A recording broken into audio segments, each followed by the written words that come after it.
In this video we'll look at how to change your Google Plus profile.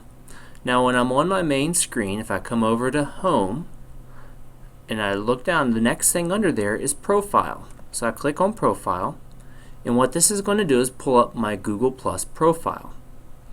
Now what it does is I can see what information is already here.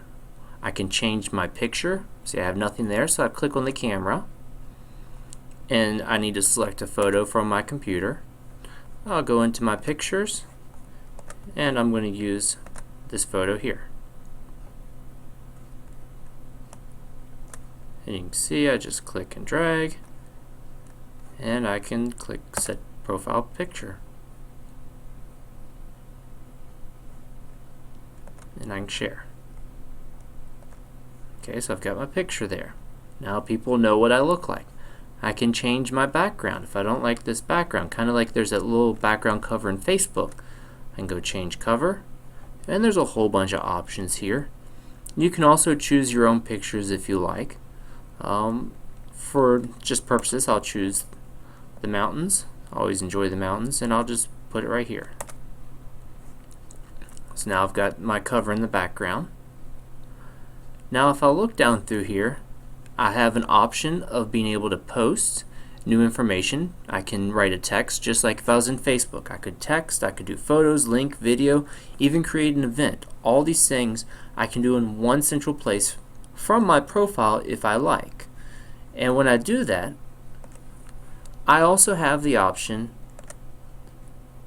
it gives you a little bit of hints to help out, but I have the option of choosing what circles I want my message or my link or my video to go to. So it doesn't have to go to the world or to every single one of my friends like it would in Facebook.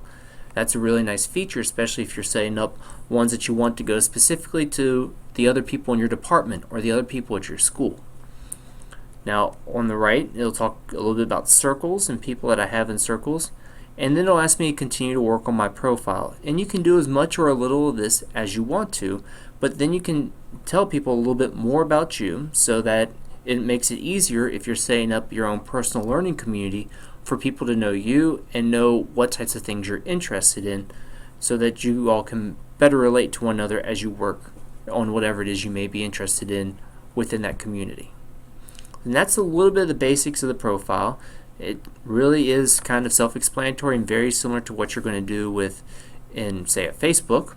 One last thing to mention up here is at the top, you can also look at some of these options as well. Like if I click About, I have the opportunity from the About to go through and do the editing right here versus that little walking tutorial box. Again, I can look at my posts. I can add photos if I want to add photos and choose who can see those photos. Same thing with any YouTube videos that I create or I want to share. Plus ones is a way of recommending different pages and comments to other people that you may be friends with. And then reviews could be that you actually write a review of something that you want to share with some specific groups in your circle. The last one here is the viewing profiles yourself. You can change this to see what it look like when a public person comes, and you can see really right now they're not going to see anything about me because there's just not much information up there.